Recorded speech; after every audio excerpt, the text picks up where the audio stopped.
থেকে সরাসরি আমাদের আরেক প্রতিনিধি অতনু হালদার আমাদের সঙ্গে রয়েছেন। অতনু, এসএসসি মামলার শুনানি আগামী বৃহস্পতিবার, অবশেষে 26,000 চাকরিজীবীর ভাগ্য নির্ধারিত হতে চলেছে আগামী বৃহস্পতিবার সকাল 10:30টায়।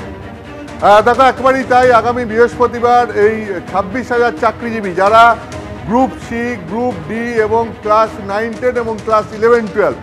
এর চাকরিতে রয়েছেন, যারা এই চাকরি প্রক্রিয়ার মধ্যে দিয়ে চাকরি পেয়েছিলেন,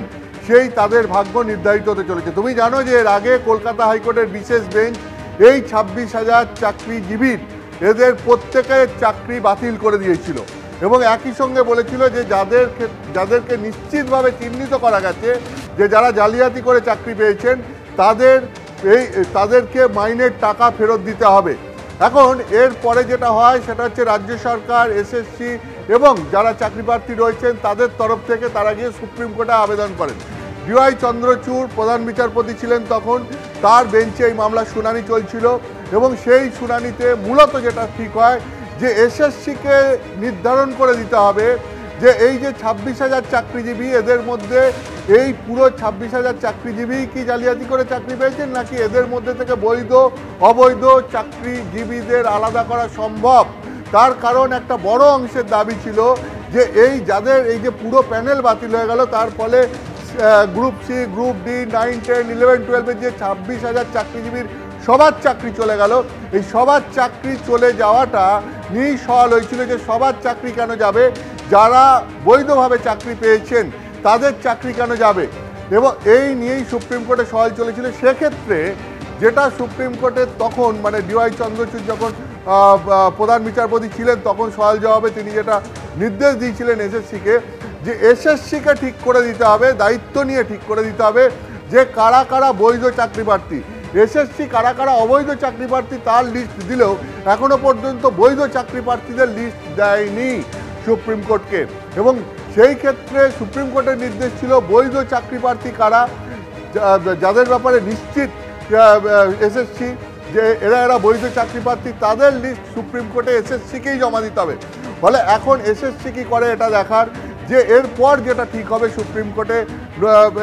নতুন প্রধান বিচারপতির এজলাসে এই মামলায়, সেটা হচ্ছে যে এই পুরো প্যানেলটাই আবার বাতিল করে দেওয়া হবে কিনা, অর্থাৎ কলকাতা হাইকোর্টের বিশেষ বেঞ্চের রায় সুপ্রিম কোর্টেই বহাল থাকবে কিনা, অর্থাৎ এই 26,000 চাকরিজীবী তাদের প্রত্যেকের চাকরি চলে যাবে কিনা, এবং যাদেরকে নির্দেশ দেওয়া হয়েছিল যে যারা একদম নিশ্চিতভাবেই জালিয়াতি করে চাকরি পেয়েছিলেন তাদেরকে তাদের মাইনের টাকা ফেরত দিতে হবে কিনা, এই দিকটা যেমন রয়েছে, ঠিক অন্যদিকে আর একটা দিক রয়েছে, সেটা হচ্ছে যে এর মধ্যে থেকে বৈধ অবৈধ চাকরিজীবীদের আলাদা করা যাবে কিনা, সেক্ষেত্রে বৈধ চাকরিজীবীদের চাকরি থাকে কিনা এবং অবৈধ চাকরিজীবীদের চাকরিতে চলে যাবে বোঝাই যাচ্ছে। তো সেই ক্ষেত্রে সুপ্রিম কোর্ট আগামী বৃহস্পতিবার এই মামলার শুনানির পর কী রায় দেয় সেটা অত্যন্ত গুরুত্বপূর্ণ। সেখানেই নির্ধারিত হয়ে যাবে এই 26,000 চাকরিজীবীর ভবিষ্যৎ, যে এদের মধ্যে কাদের চাকরি থাকবে কাদের চাকরি থাকবে না, নাকি সকলের চাকরি চলে যাবে। এবং এই ক্ষেত্রে যেটা এতদিন পর্যন্ত সওয়ালে গুরুত্বপূর্ণ ভূমিকা নিয়েছিল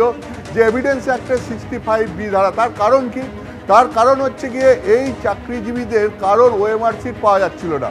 এরপর সিবিআই ঘটনার তদন্তভার নেয়, সিবিআই ঘটনার তদন্তভার নিয়ে গাজিয়াবাদে একটি তল্লাশি অভিযান চালায়। গাজিয়াবাদে তল্লাশি অভিযান চালিয়ে যে কোম্পানি এই ওএমআর সিটের মাধ্যমে পরীক্ষা নিয়েছিল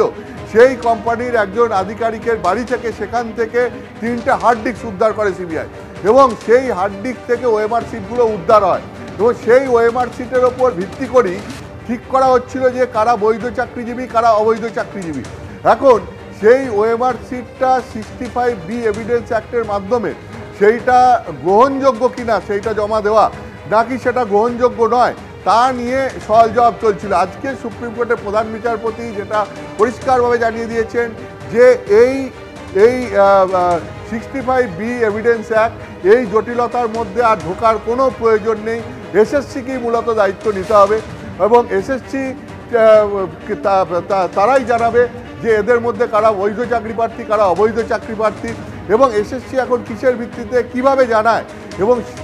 তার ভিত্তিতে আলাদা করে বৈধ এবং অবৈধ চাকরি প্রার্থীদের আলাদা করা যায় কিনা সেটাই আগামী শুনানির দিন দেখার। অর্থাৎ আমি তোমাকে বলছি